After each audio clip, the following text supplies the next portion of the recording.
This channel does not promote any violent, harmful, or illegal activities. All content provided by this channel is meant for an educational purpose only. নমস্কার, দেখছেন TV 9 Bangla. Hotspot নিয়ে আমি আত্রেই আপনাদের সঙ্গে। আর হটস্পটে আজ খুব গুরুত্বপূর্ণ কয়েকটি ইস্যু আপনাদের সামনে তুলে ধরবো। প্রথমত 21শে জুলাইয়ের আগের দিন যে হটস্পটে আপনাদের কি কি তথ্য তুলে ধরবো 21শে জুলাই নিয়ে, সেই প্রসঙ্গে আপনাদের আমরা জানাবো। কিন্তু তার আগে আজকে আরও কিছু ইস্যু আপনাদের জন্য আমরা রেখেছি। মোট কি কি ইস্যু থাকছে, কি কি দেখাবো আপনাদের, আপনারা একটু চট করে দেখে নিন। কারণ হটস্পটে এমন খুব গুরুত্বপূর্ণ ইস্যু যা চর্চায় আছে, যা রীতিমতো তোলপাড় ফেলে দিয়েছে, সেই সমস্ত ঘটনা আপনাদের সামনে তুলে ধরবো আমরা। আর প্রথম যে ইস্যু থাকছে সেই ইস্যুর মধ্যে পাটনায় খুন, কলকাতায় পাকড়াও, এটা খুব গুরুত্বপূর্ণ হয়ে উঠছে। সামনে নির্বাচন রয়েছে, সেই নির্বাচনের প্রাক্কালে এখানে দুষ্কৃতীরা ধরা পড়ছে। পাটনায় যারা খুন করে এসেছে তারা, তা নিয়ে নানান প্রশ্ন উঠছে এবং বিরোধীরাও আসরে নামছে। সমস্তটাই আপনাদের দেখাবো এবং এই সংক্রান্ত বিষয় নিয়ে আরও তথ্য আপনাদের সামনে তুলে ধরবো। তার সঙ্গে আরও একটি যে তথ্য আপনাদের সামনে তুলে ধরবো সেটা হচ্ছে নজর এড়াতে অসুস্থতার ভান কিভাবে করা হয়েছে, পুরো প্ল্যানটা কিভাবে করা হয়েছে, কে অসুস্থ হয়েছিল, পুলিশের চোখ এড়িয়ে এই অসুস্থতার ভান করে কিভাবে তারা কলকাতায় এলো, এই সমস্তটাই আপনাদের সামনে তুলে ধরবো। আর অবশ্যই 21-এর মঞ্চে 26-এর বার্তা, খুব গুরুত্বপূর্ণ একটি সময়। সামনে নির্বাচন রয়েছে আর তার আগে, এই নির্বাচনের আগে এটা শেষ 21শে জুলাই। আর সেখান থেকে কি বার্তা তৃণমূল নেতৃত্ব, তৃণমূল সুপ্রিমো দেবেন, সেই বিষয় নিয়ে আপনাদের সামনে আমরা বিস্তারিত বিশ্লেষণ তুলে ধরবো। আগামীকালের 21শে জুলাইয়ের প্রস্তুতি, কিন্তু শুধুই কি 21শে জুলাইয়ের প্রস্তুতি তা তো নয়। বিধানসভা নির্বাচনের একেবারে শেষ এটা 21শে জুলাই, অর্থাৎ এই প্রস্তুতি কর্মীদের মধ্যে তৈরি করা, নির্বাচনের আগে তাদেরকে তৈরি করা, কোথাও একটা রোডম্যাপ বলে দেওয়া, রণকৌশল বলে দেওয়া, ঠিক কী কী বিষয় নিয়ে তারা মানুষের কাছে যাবেন, কিভাবে লড়াই করবেন তৃণমূল কংগ্রেসের কর্মীরা। 26-এর বিধানসভা নির্বাচনের আগে তৃণমূলের এটা শেষ 21শে জুলাই। বাঙালি আবেগ, সেই আবেগকে জোরদার শান দিতে পারেন তৃণমূল নেত্রী মমতা বন্দ্যোপাধ্যায়, জবাব দিতে পারেন প্রধানমন্ত্রীর তোলা প্রতিটি অভিযোগেরও, এমনটাই মনে করছে রাজনৈতিক মহল।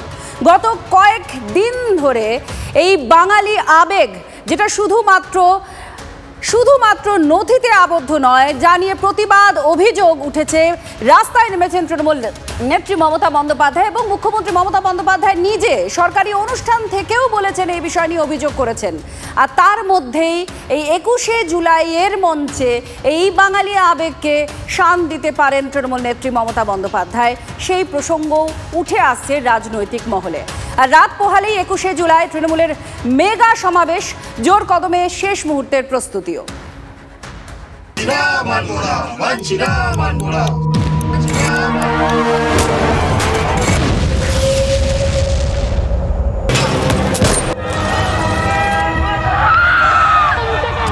21শে জুলাই যদি সিনেমা হয় তাহলে তার ট্রেলার 16ই জুলাই দেখিয়ে দিয়েছে তৃণমূল কংগ্রেস। ভিন রাজ্যে বাঙালিদের হেনস্থার অভিযোগ তুলে বুধবার পথে নামেন মমতা বন্দ্যোপাধ্যায়। ডোরিনা ক্রসিং এর মঞ্চ থেকে তৃণমূল নেত্রী বুঝিয়ে দিয়েছেন 21শে জুলাই বাঙালি অস্মিতাই তৃণমূলের অস্ত্র।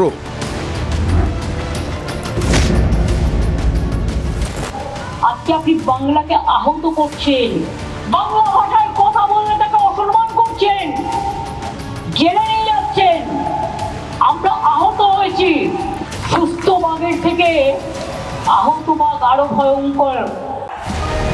এর ঠিক দুদিন পর 18ই জুলাই দুর্গাপুরে এসেছিলেন প্রধানমন্ত্রী নরেন্দ্র মোদী। ভাষণে চিকিৎসক কাদম্বিনী গঙ্গোপাধ্যায় থেকে কবি বিষ্ণুদের নাম নিয়ে বড় চমক দিয়েছিলেন প্রধানমন্ত্রী। তবে কি তৃণমূলের বাঙালি আবেগ ভোঁতা করে দিলেন প্রধানমন্ত্রী? भाजपा के लिए बांग्ला अस्मिता सर्वोपरि है। देश में जहां भी भाजपा है वहां बांग्ला का सम्मान है। তৃণমূলও ছাড়ার পাত্র নয়। নরেন্দ্র মোদীর সভা শেষ হতেই জিলিপি সিঙ্গাড়া হাতে নিয়ে নেমে পড়েন কুণাল ঘোষ, চন্দ্রিমা ভট্টাচার্যরা। প্রধানমন্ত্রীর ভাষণের পর মমতা বন্দ্যোপাধ্যায় কোনো মন্তব্য করেননি। সোমবার ধর্মতলার মঞ্চ থেকে তৃণমূল নেত্রী জিলিপির 2.5 প্যাচ দেবেন এক প্রকার নিশ্চিত রাজনৈতিক মহল। বিধানসভা নির্বাচনের আগে শেষ 21শে জুলাই, 21-এর মঞ্চ থেকেই 26-এর রণনীতি ঘোষণা করবেন তৃণমূল সুপ্রিমো। 16ই জুলাই মমতা বন্দ্যোপাধ্যায়ের সঙ্গে মিছিলে হেঁটেছেন অভিষেক বন্দ্যোপাধ্যায়ও। শনিবার ইন্ডিয়া জোটের বৈঠকে পেহেলগাঁও হামলা নিয়ে কেন্দ্রের ব্যর্থতা নিয়ে সরব হন অভিষেক। বিদেশে যাওয়া ভারতীয় প্রতিনিধি দলের সদস্য অভিষেকের পহেলগাঁও হামলা নিয়ে কেন্দ্রের বিরুদ্ধে সোচ্চার হওয়ার জোর সম্ভাবনা। 21-এর আগেই রাজনীতির দরজা চরমে। অন্য রাজ্যে, বিজেপি শাসিত রাজ্যে বাংলা ভাষী ভারতীয়দের উপর যে নির্যাতন হচ্ছে, বাংলা এবং বাঙালিকে যেভাবে অপমান করা হচ্ছে, তার বিরুদ্ধে গোটা বাংলা গর্জে উঠেছে এবং এই আন্দোলনের নেতৃত্ব দেবেন মমতা বন্দ্যোপাধ্যায়। দেখুন, 11 সালের ব্রিগেডের কথা মনে করুন সিপিএমের সেই ব্রিগেডের সমাবেশও এই ধরনের সাজো একটা রব ছিল। আমি কিন্তু সেই ব্রিগেডের সাথে একটা অদ্ভুতভাবে মিল দেখতে পাচ্ছি। আগামীকাল এখানে মানুষ সর্বাধিকভাবে জমায়েত হবে। 2025-এর 21শে জুলাই সব থেকে বেশি জমায়েত হবে। 14 বছর পর রাম রাবণ বধ করে ফিরে এসেছে, আর 14 বছরে পশ্চিমবঙ্গের মানুষ কার্যত যে অত্যাচার দেখেছে, তাদের অভিজ্ঞতাটা যা হয়ে গেছে, আর তারা এবার করে দেবে। বাংলার মানুষকে যে পেটে মারা, ভাতে মারার যে একটা চক্রান্ত এতদিন ধরে বিজেপি করেছে, এখন তো বাংলা ভাষাকে শেষ করার একটা চক্রান্ত করছে। তারই প্রতিবাদে মানুষ পায় আজকে হাজার কিলোমিটার দূর থেকে আসছেন। 21-এর শহীদ মঞ্চ তৃণমূলের কাছে রাজনৈতিক শপথ গ্রহণের মঞ্চ। এই মঞ্চ থেকেই বাম শাসনের উচ্ছেদের শপথ নিয়েছিল তৃণমূল কংগ্রেস। 2011-এ পালা বদলের পর এই মঞ্চই হয়ে দাঁড়িয়েছিল বিজয় উৎসবের মঞ্চ। 26-এর বিজয় উৎসব কি এই মঞ্চ থেকেই করতে পারবে তৃণমূল কংগ্রেস? আগামী কয়েক মাসই তা ঠিক করে দেবে। লড়াইয়ের সেই ছকই ঠিক করে দেবেন মমতা বন্দ্যোপাধ্যায়। বিরোধীদের চ্যালেঞ্জ সেই ছক বানচাল করা। Bureau report, TV9 Bangla. এই মুহূর্তে ধর্মতলায় মুখ্যমন্ত্রী মমতা বন্দ্যোপাধ্যায় তিনি পৌঁছে গিয়েছেন 21শে জুলাইয়ের প্রস্তুতি সরেজমিনে দেখার জন্য। এই মুহূর্তে দেখুন তৃণমূল নেত্রী মমতা বন্দ্যোপাধ্যায় তিনি হাত নাড়ছেন। বহু কর্মী সমর্থক আজকেই চলে এসেছেন এখানে। জোর কদমে প্রস্তুতি চলছে। কি বলবেন তৃণমূল নেত্রী মমতা বন্দ্যোপাধ্যায়? তার দিকে তাকিয়ে রয়েছেন তার দলের কর্মীরা। একাধিক ইস্যু সামনে এসেছে। বর্তমান প্রেক্ষাপটকে সামনে রেখে বাঙালি আবেগ এক অন্য মাত্রা যোগ করেছে, কারণ বিজেপি শাসিত রাজ্যগুলিতে বাংলা ভাষীদের যারা বাঙালি তাদের উপরে অত্যাচার করা হচ্ছে, হেনস্থা করা হচ্ছে, এমনই অভিযোগে সুর চড়িয়েছেন তৃণমূল নেত্রী। এই মুহূর্তে সৌরভ আমাদের প্রতিনিধি সরাসরি রয়েছেন আমাদের সঙ্গে। সৌরভ, তৃণমূল নেত্রী মমতা বন্দ্যোপাধ্যায়কে আমরা দেখতেও পাচ্ছি, কিছু বলছেন তিনি? অপরদিকে আপনাদের দেখাবো গীতাঞ্জলি স্টেডিয়ামে যেখানে শিবির করা হয়েছে, সেখানে অভিষেক বন্দ্যোপাধ্যায় এসেছেন। তো মমতা বন্দ্যোপাধ্যায় এই মুহূর্তে আপনারা দেখতে পাচ্ছেন ধর্মতলায়। আমাদের প্রতিনিধি সৌরভ আমাদের সঙ্গে আছেন, তার সঙ্গে কথা বলবো। সৌরভ, সকলে তার বার্তার দিকে তাকিয়ে রয়েছেন তৃণমূল কংগ্রেসের কর্মী সমর্থকরা। আজই তো দেখছি ধর্মতলায় অনেকে পৌঁছে গিয়েছেন।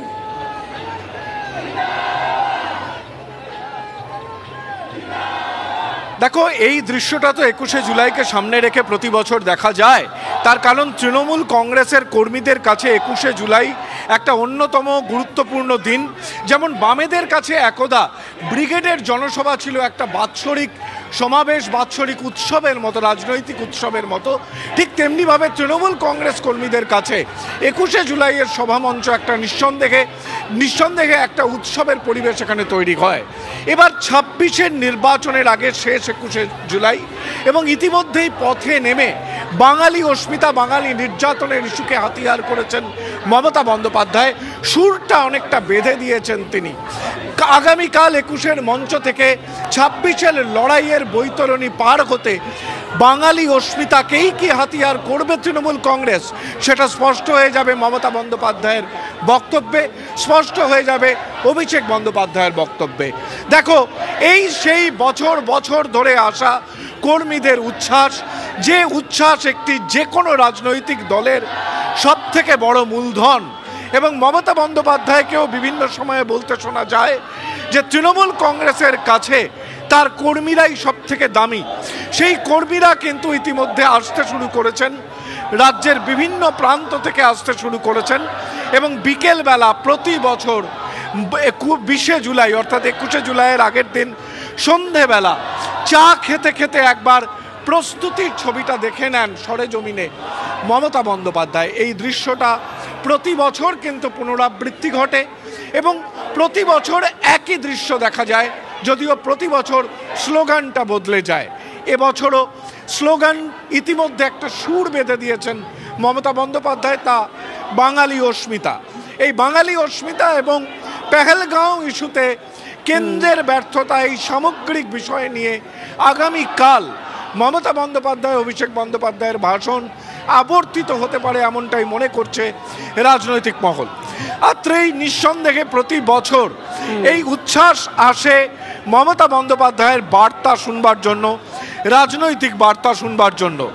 এই মঞ্চ থেকেই, এই 21শে জুলাইয়ের মঞ্চ থেকেই দীর্ঘ 34 বছরের বাম রাজত্বের অবসানের শপথ গ্রহণের মঞ্চ ছিল এই 21শে জুলাইয়ের মঞ্চ। পরবর্তীকালে আমরা দেখেছিলাম সিঙ্গুর নন্দীগ্রাম আন্দোলনের সময় সেই আন্দোলন আরও তীব্রতা পায় এবং এই 21শে জুলাইয়ের মঞ্চই কিন্তু জমি আন্দোলনের মধ্যে দিয়ে পরিবর্তনের যে লড়াই, সেই লড়াইয়ের সাক্ষ্য বহন করে এই 21শে জুলাই। পরবর্তীকালে 2011 সালে 21শে জুলাই পালিত হয়েছিল ব্রিগেড প্যারেড গ্রাউন্ডে, যেখানে 21শে জুলাইয়ে কার্যত একটা বিজয় উৎসব পালিত হয় সেবার 21শে জুলাইয়ের মঞ্চে। এরপর থেকে 2014 দিল্লি চলোর ডাক দিয়েছেন মমতা বন্দ্যোপাধ্যায়, 2019 বিজেপি ফিনিশ, 2019-এ 21শে জুলাইয়ে আবারও দিল্লির রাজনীতিতে তিনি ডাক দিয়েছেন এবং এরও পরে 2023-এর অত্যন্ত গুরুত্বপূর্ণ পঞ্চায়েত নির্বাচনের আগে আমরা দেখেছিলাম 21শে জুলাইয়ের মঞ্চ থেকে বার্তা দিয়েছিলেন মমতা অভিষেক। 24-এও আরও একবার অকংগ্রেসি বিজেপি সরকার গড়বার ডাক দিয়েছিলেন তিনি। এবার 2026-এর বিধানসভা নির্বাচন, একেবারে 26-এর নির্বাচনের আগে কি বার্তা দেন তৃণমূল নেত্রী মমতা বন্দ্যোপাধ্যায়, সেদিকে সকলের নজর রয়েছে। সৌরভ, তুমি সঙ্গে থাকো, আমরা আপনাদের দেখাচ্ছি তৃণমূল নেত্রী, তৃণমূল সুপ্রিমো মমতা বন্দ্যোপাধ্যায় এই মুহূর্তে তিনি প্রস্তুতি সরেজমিন করার জন্য তিনি এসেছেন ধর্মতলা চত্বরে, বসে আছেন, কথা বলছেন। অপরদিকে গীতাঞ্জলি স্টেডিয়ামে তৃণমূল কংগ্রেসের সর্বভারতীয় সাধারণ সম্পাদক অভিষেক বন্দ্যোপাধ্যায় তিনিও গেছেন কর্মীদের ব্যবস্থাপনা, থাকা খাওয়ার বন্দোবস্ত কিরকম রয়েছে সেটা দেখার জন্য। সায়ন্ত এই মুহূর্তে সরাসরি আমাদের সঙ্গে রয়েছেন। সায়ন্ত, আমরা দেখতে পাচ্ছি অভিষেক বন্দ্যোপাধ্যায়কে, তিনি খোঁজ খবর করছেন, কি আবহ রয়েছে সেখানে, কর্মীরা কি বলছেন, সরাসরি কথা বলতে পারছেন অভিষেক বন্দ্যোপাধ্যায়ের সঙ্গে?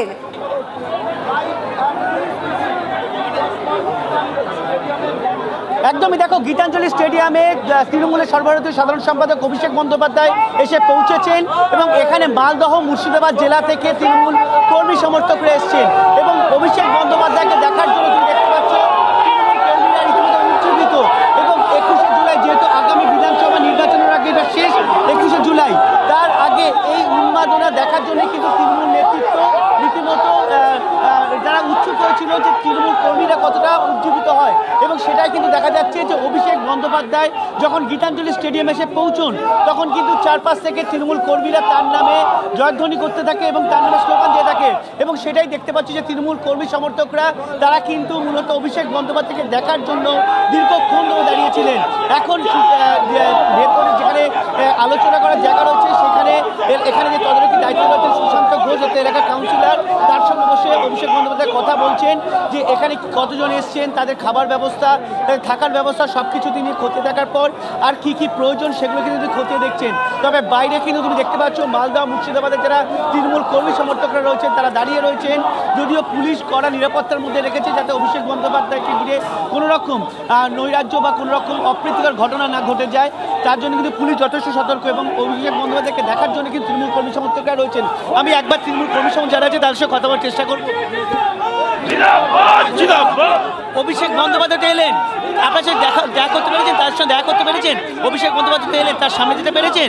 অভিষেক বন্দ্যোপাধ্যায় এলেন, তার সামনে যেতে পেরেছেন? সামনে যেতে পেরেছি। আমরা আমাদের দাদা সেনাপতি বাংলার যুবরাজকে আমরা হ্যান্ডশিপ করেছি, দাদার আশীর্বাদ নিয়েছি। আগামীকাল তো মমতা বন্দ্যোপাধ্যায়ের পাশাপাশি অভিষেক বন্দ্যোপাধ্যায় বক্তব্য রাখবেন, কি বক্তব্য আশা করছেন তার কাছ থেকে? বক্তব্য আশা করছি আমাদের মমতা মহিমা এবং আমাদের বাংলার যে দুটো জেলার কর্মীদের এখানে রাখা হয়েছে অর্থাৎ মালদা এবং মুর্শিদাবাদ, এখানকার বহু মানুষ বাইরে কাজ করতে যান, পরিযায়ী শ্রমিক হিসেবে কাজ করেন। আজকে বিভিন্ন বিজেপি শাসিত রাজ্যগুলিতে সেখানে হেনস্থার শিকার হচ্ছেন, এরকম অভিযোগ করা হচ্ছে এবং তৃণমূল নেত্রী সুর চড়িয়েছেন তীব্রভাবে এই বিষয় নিয়ে। এই জেলার কর্মীরা তারা কি বলছেন এই বিষয় নিয়ে, তাদের কি বক্তব্য?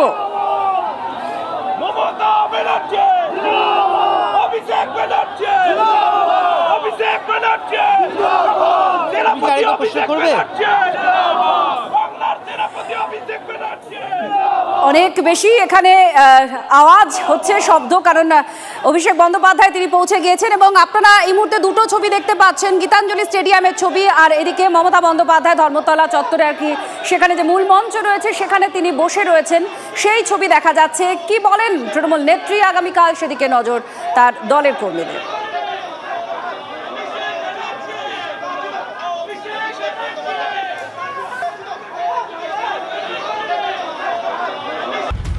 ভাঙড়ের তৃণমূল নেতা রাজ্জাক খান খুনে এবার জালে সুপারি কিলার। রাজ্জাক খান খুনের ঘটনায় 3 তৃণমূল নেতা কর্মীর পর এবার গ্রেফতার উত্তর কাশীপুরের চকমরিচার কুখ্যাত দুষ্কৃতী বাবু খা।